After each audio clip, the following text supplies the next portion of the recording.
السلام عليكم ورحمة الله وبركاته. ازيكم يا حبايبي؟ عاملين ايه؟ يا رب تكونوا بخير وصحة وسعادة. اول حاجة طبعا ما تنسوش تسموا الله وتصلوا على سيدنا محمد عليه افضل الصلاة والسلام. وكمان ما تنسوش تدعوا البابا بالرحمة والمغفرة والاموات المسلمين اجمعين. واخر حاجة بقى بطلبها منكم، ويا ريت ما تنسونيش باللايك والاشتراك اللي اول مرة بيشوف قناتي، ويا ريت تفعلوا الجرس عشان يوصلكم كل جديد من قناة بيتك منور مع سما.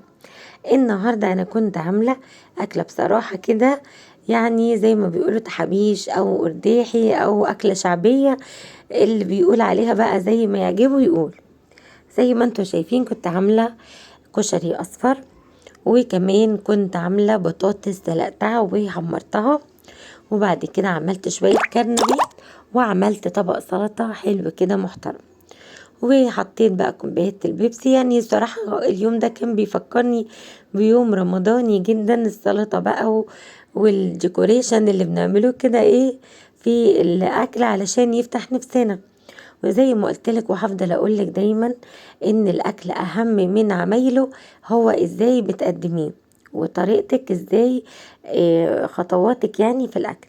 يعني انت ممكن تعملي الأكل زي ما تقلك بالظبط، بس طريقتك بتختلف، ونفسك برضو حاجة تانية كمان. هي طريقة التقديم وتنظيمك للأكل اللي هتقدميه لأهل بيتك. ممكن تغرفي أي حاجة، وممكن تحطي كده بطريقة شيك ولذيذة، الأكل هيبقى مختلف تمام. بصوا بقى، أنا بادئة معاكم النهاردة اليوم من أول الفطار. زي ما شفتوا كده بعمل لسه بقى طبعا دايت، تداولي أخس أكتر من كده، أنا نزلت كتير بس لسه فاضل كتير برضو.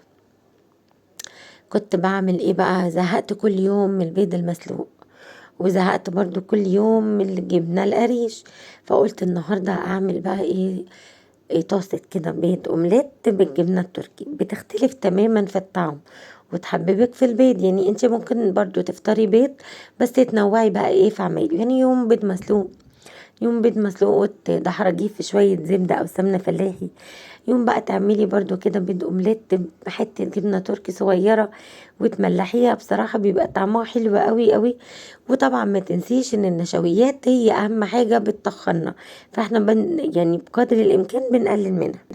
يعني أنا مثلا كنت عاملة البضاية ديت بحتة جبنة تركي صغيرة وربعين يعني عيش، زي ما انتوا شايفين عيش برده، وخلاص على كده، وكوباية الشاي. ده فطاري، وصدقوني بيشبعني، معدتي اخدت على كده خالص، حتى لما العيش يخلص بكمل الحيف بصراحة.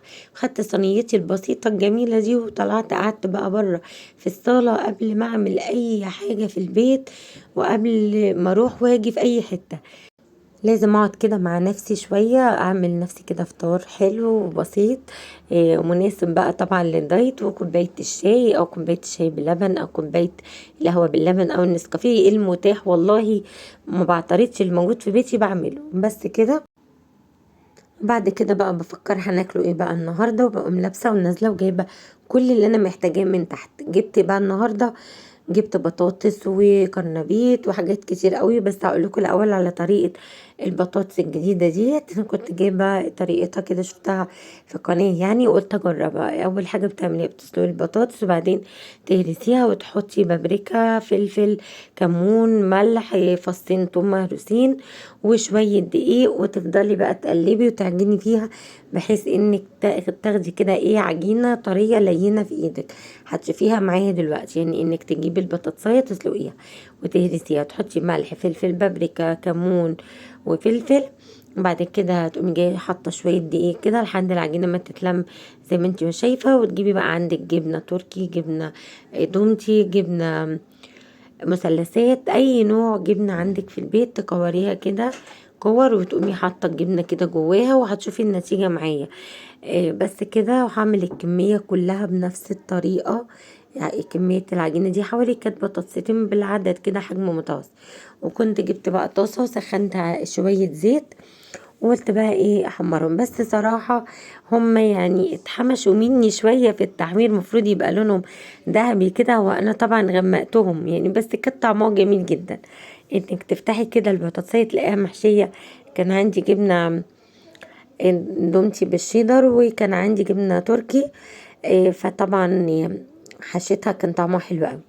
بعد كده بقى غرفت الاكل زي ما قلت لكم، كنت نازله جبت عدس اصفر وجبت كرنبيطايه وجبت بطاطس وجبت بقى حاجات لزوم السلطه، وقلت النهارده هعمل الاكله بقى الشعبيه البسيطه اللي ما فيش حد في مصر بحالها ما بيحبهاش. والكشري الاسكندراني بالذات او الكشري ابو عدس اصفر ده يعني محبينه كتير جدا زي الكشري المصري بالظبط. وطبعا سلقت بقى البطاطس، قلت انوع النهارده بدل ما بحمرها زي كل مره كده وهي يعني مش مسلوقه، النهارده قلت اسلقها واقوم جايه مقطعاها كده دواير ومحمراها في الزيت برضو كتغيير، وبصراحه بيبقى طعمها حلو قوي، ولادي بيحبوها بالطريقه دي جدا.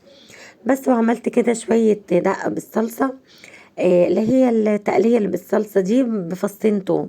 انا كنت عملت الاكلة دي معاكم كتير، يعني لو عايزيني اسيب لكم لينك الفيديو اللي انا كنت عاملة فيه الكشري المصري والتقلية اللي بالثوم وكده انزله لكم في صندوق الوصف، قولوا لي بس في التعليقات.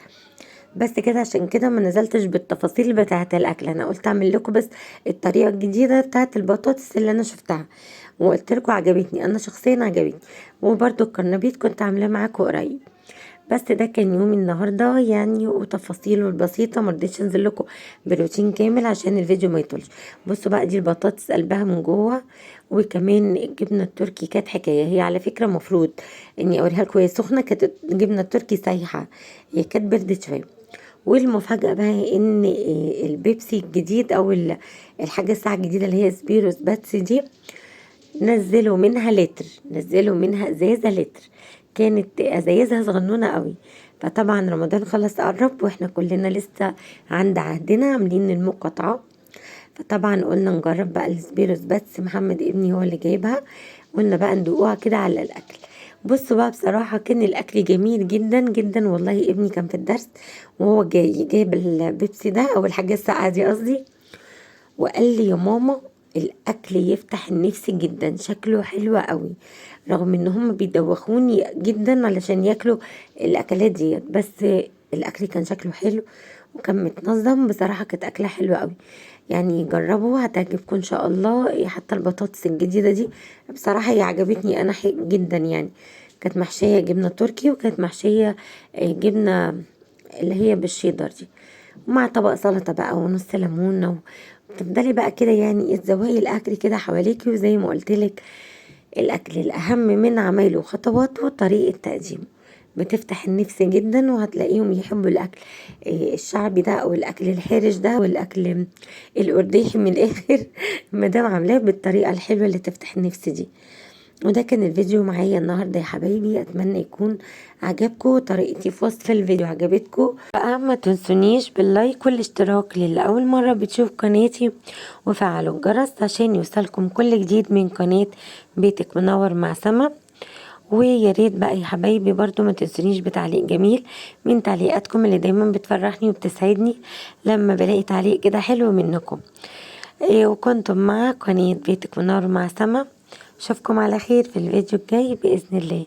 السلام عليكم ورحمة الله وبركاته.